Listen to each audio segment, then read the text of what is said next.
आपको ईरान के उस सीक्रेट नेटवर्क के बारे में बताएंगे जो ईरान की अदृश्य लाइफलाइन बना हुआ है। आखिर कैसे ईरान तेल का खेल अभी भी खेल रहा है और चीन तक कैसे पहुंच रहा है ईरान का कच्चा तेल, इस खास रिपोर्ट के जरिए।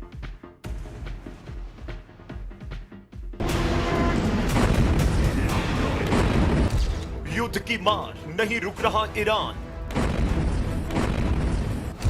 समंदर में ईरान का सीक्रेट नेटवर्क। भीषण महायुद्ध जारी है, बारूदी वार पलटवार हो रहे हैं। जंग के बीच भी एक सवाल बार बार कौंध रहा है कि आखिर ईरान के पास पैसे कहां से आ रहे हैं, कैसे उसकी अर्थव्यवस्था चल रही है। इन सब के पीछे है तेल। यही तेल ईरान के लिए जंग के बीच भी पैसा कमा रहा है और ये सब हो रहा है ईरान की सीक्रेट नेटवर्क से। मीडिया रिपोर्ट्स के मुताबिक ईरान शैडो फ्लीट के जरिए तेल बेच रहा है। क्या है शैडो फ्लीट? ईरान के शैडो फ्लीट में करीब 400 से 430 तेल टैंकरों का एक नेटवर्क है। इसे ऑपरेट करता है ईरान का रेवोल्यूशनरी गार्ड यानी आईआरजीसी। CNN न्यूज 18 की रिपोर्ट की माने तो इसी नेटवर्क से हर साल 25 से 30 अरब डॉलर की कमाई हो रही है, जो ईरान की इकोनॉमी ही नहीं बल्कि उसकी मिलिट्री ताकत को भी सपोर्ट करता है। और ईरान के कच्चे तेल का सबसे बड़ा खरीदार है चीन, जहां छोटी छोटी टीपॉट रिफाइनरी सस्ते दाम पर ईरानी क्रूड खरीद रही हैं। जहाजों को कैसे छिपाता है ईरान? शैडो फ्लीट के लिए ईरान ने एक ऐसा जटिल सिस्टम बनाया जिसे आसानी से नहीं पकड़ा जाता। मीडिया रिपोर्ट्स में दावा किया गया है कि ईरान शेल कंपनियों के जरिए अपने जहाजों को हांगकांग, यूएई और पनामा जैसे देशों में रजिस्टर करता है। जांच में सामने आया कि करीब 62% जहाज फर्जी झंडे के तहत समंदर में चलते हैं। अपनी पहचान छिपाने के लिए टैंकर ऑटोमेटिक आइडेंटिफिकेशन सिस्टम यानी ट्रैकिंग सिस्टम को बंद कर देते हैं या फर्जी लोकेशन दिखाते हैं, जिससे ये जहाज समुद्र में गायब हो जाते हैं। समुद्र के बीच एक और खेल होता है और वो है शिप टू शिप ट्रांसफर, यानी एक जहाज से दूसरे जहाज में तेल ट्रांसफर किया जाता है, फिर उसी तेल को किसी और देश का बताकर बेचा जाता है। कई बार दूसरे तेल के साथ मिलाकर इसकी असल पहचान मिटा दी जाती है। मीडिया रिपोर्ट में दावा किया गया है कि प्रतिबंधों के बावजूद ये नेटवर्क हर दिन 13 से 16 लाख बैरल तेल सप्लाई कर रहा है। तो ये थी ईरान की अदृश्य लाइफलाइन जो ईरान को झुकने नहीं दे रही। और अब आपको समझाते हैं कि कैसे काम करती है ये डार्क फ्लीट। दरअसल ये सैकड़ों जहाजों का एक गुप्त नेटवर्क है जो खुले समुद्र में नियमों से बचकर काम करता है और इन जहाजों का असली मालिकाना छिपाया जाता है और फर्जी कागजात के जरिए इन्हें ऑपरेट किया जाता है। कमजोर नियम कानून वाले देशों में इन जहाजों का रजिस्ट्रेशन करवा दिया जाता है और उस तरीके से ये पूरा खेल चलता है। और फिर ट्रैकिंग से बचने के लिए AIS ट्रांसपोंडर बंद कर दिए जाते हैं, यानी जहाज अचानक रडार से गायब हो जाते हैं और इसके बाद समुद्र के बीचों बीच जहाज से जहाज में तेल ट्रांसफर किया जाता है। इस प्रक्रिया में तेल की असली पहचान भी छिपा दी जाती है। फिर यही तेल अलग अलग देशों में रीसेल किया जाता है। पैसा वहीं से आ रहा है। खास तौर पर अफ्रीका, मिडिल ईस्ट और साउथ अमेरिका जैसे क्षेत्रों में यह नेटवर्क सबसे ज्यादा एक्टिव है।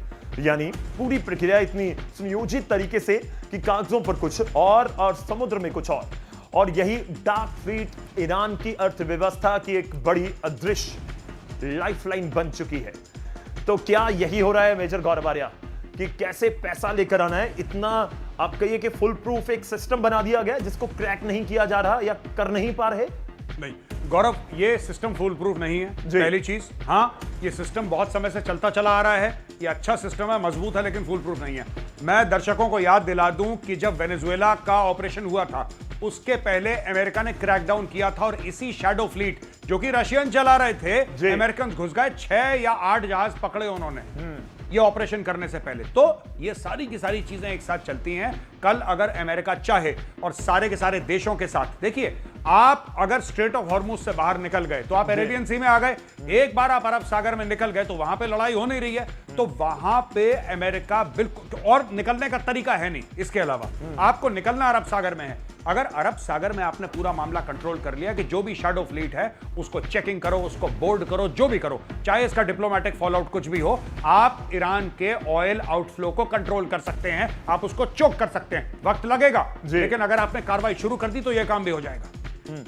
चलिए कुछ और भी आपको अपने दर्शकों को दिखाते हैं। जंग और प्रतिबंधों के बीच भी ईरान की अर्थव्यवस्था को रूस और चीन से सहारा तो मिल रहा है, नजर आ रहा है। या कहिए कि यह दावा किया जा रहा है। सबसे पहले बात सबसे बड़े खरीदार की, और सबसे बड़े खरीदार का हम जिक्र कर रहे हैं चीन। आपने जिक्र किया था शुरुआत में, मैं इसके ऊपर आऊंगा। क्या ये पर्दे के पीछे रहकर पूरी गेम को खेलने की या खिलाने की कोशिश कर रहे हैं? चीन सबसे बड़ा खरीदार है, ईरान को चीन का साथ है।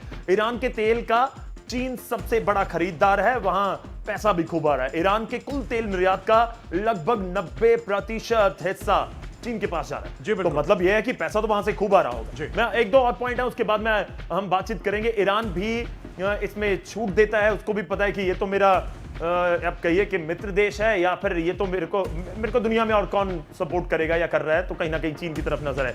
लेन देन युआन जैसी और गैर डॉलर मुद्रा में किया जाता है, जो अमेरिका चाहता है कि डॉलर में कीजिए आप, वो नहीं हो रहा है। तो इसके ऊपर हम बात करेंगे कि क्या चीन, जो आप पर्दे के पीछे की बात कह रहे हैं, पर्दे के पीछे सपोर्ट और पर्दे के सामने तेल का व्यापार, क्या ये पूरा सिस्टम चीन और ईरान का? फिर से मैं इसमें सीधी बात बताना चाहूंगा गौरव। देखिए, दो बात। नंबर 1, क्या चाइना सपोर्ट कर रहा है और 90% ईरान का तेल चीन खरीदता है? बिल्कुल। लेकिन क्यों खरीदता है? क्योंकि और कोई नहीं खरीदता, और चाइना ही खरीद सकता है क्योंकि वो सैंक्शन्ड ऑयल है, उसके ऊपर सैंक्शंस हैं। एक और चीज, जो हम लोग कहते हैं ना कि चाइना मिसाइल सप्लाई कर रहा है, रशिया मिसाइल सप्लाई कर रहा है, जिसके एवज में भाईबंदी में तो कुछ नहीं होता, भाईबंदी में कुछ नहीं होता, और ईरान के पास पैसे नहीं है देने के लिए। ईरान के पास क्या है? तेल। अगर आप तेल रोक देते हैं ईरान का, अगर आपने ईरान का तेल रोक दिया, तो चाइना भी मदद रोक देगा, क्योंकि चाइना मुफ्त में कभी कुछ नहीं करता, कोई भी देश नहीं करता। बिल्कुल। चाइना क्यों करेगा? तो ये इसकी एक नस है, अब इसकी नस ढूंढी जा रही है, और जब नस दबाएंगे तब चीख निकलेगी। मानिए चाइना मिसाइल सप्लाई कर रहा है, ठीक है, माना चाइना पैसे दे रहा है रशिया को और कह रहा है कि क्रूज मिसाइल दो, बैलिस्टिक मिसाइल दो, और रशिया दे रहा है, ठीक है। लेकिन चाइना क्यों दे रहा है? क्योंकि चाइना को तेल मिल रहा है, चाइना को तेल मिल रहा है, चाइना को तेल चाहिए। दुनिया की सेकंड लार्जेस्ट इकोनॉमी है चाइना, उसको अपनी ग्रोथ के लिए तेल चाहिए। आपने अगर वो तेल की सप्लाई लाइन बंद कर दी, तो क्या फिर चाइना रशिया को बोलेगा कि इसको मिसाइल दो?